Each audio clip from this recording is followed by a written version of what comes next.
Reason number 2, in no specific order of importance as to why your dates never materialize into bedroom action. Check it out. Of how to get laid on a first date. The logistical situation is handled as much as possible. If I'm gonna take a girl out, or she's gonna meet me out somewhere, it's close to where I live. Guys overlook this. They're totally forgetting that logistically, it's a bad idea to choose a date spot that is far from your pad or from the girl's pad. For instance, if you're familiar with the layout of New York City, guys living, let's say, in Brooklyn, they would take a girl out to downtown Manhattan, totally far from where they live, expecting to get laid. So how are you gonna get laid when you're taking a girl to another part of the city? So your shot of getting laid would have diminished right there from that logistical blunder, because you're taking a girl to a date spot that's far from where you live. So that's the first mistake. So what you want to do is the opposite. Take her somewhere close to where you live. If you live on 10th Street, for instance, take the girl to a date spot on 5th Street, on 8th Street, closer to your house as possible.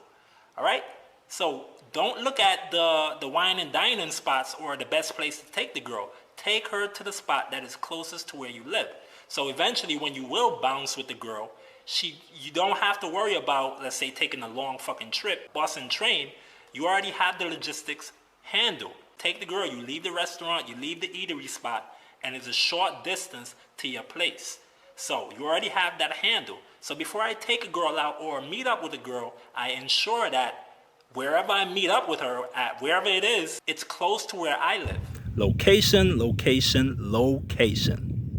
Bad location. A common blunder that guys make upon planning the date is taking the girl to a spot that is not conducive to trying to get bedroom action at the end. They take it to a spot that is far from his crib or her crib. This is a common blunder that stunts the process of you trying to get some action at the end of the first date, second date.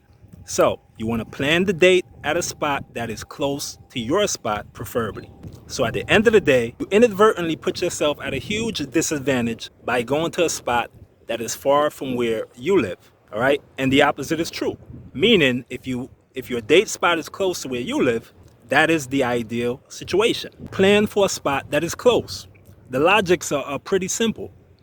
You know, when you want to bounce after the date, it's not a long trip going back to your spot if she's down for that. Okay, but if you live totally across town, even if you're driving and she Ubered there or whatever, it's going to be very difficult to convince her to go back to your spot. This is the issue that typically arises. Let's say that you're taking her back to your spot. We're presuming a lot here. We're presuming and assuming that she's down. She want to go. She's good with it. The date is concluded. You're heading back to your spot. You're bouncing her. All right? Now, let's say you drove. Y'all are driving back together.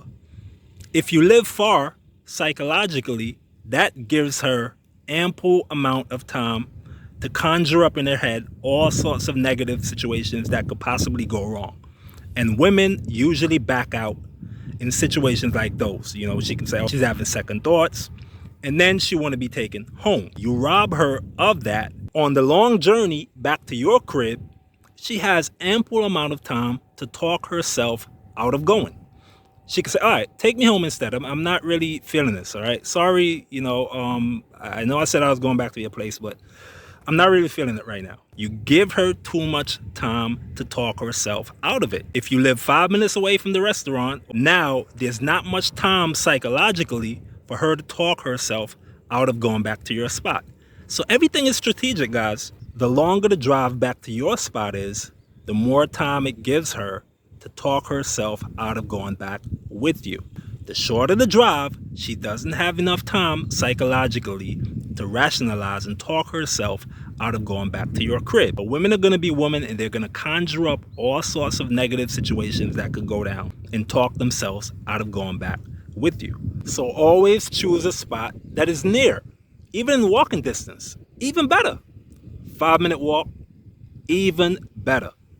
You leave the restaurant, you leave the spot, you leave the bar, you tell her you want to go for a walk, you hit the road, you walk around, end up at your crib, okay? But you cannot do this if you have to take a 30-minute journey, a 20-minute trip, a 10-minute Uber or a cab or whatever. You know, it is not conducive to getting laid from your date.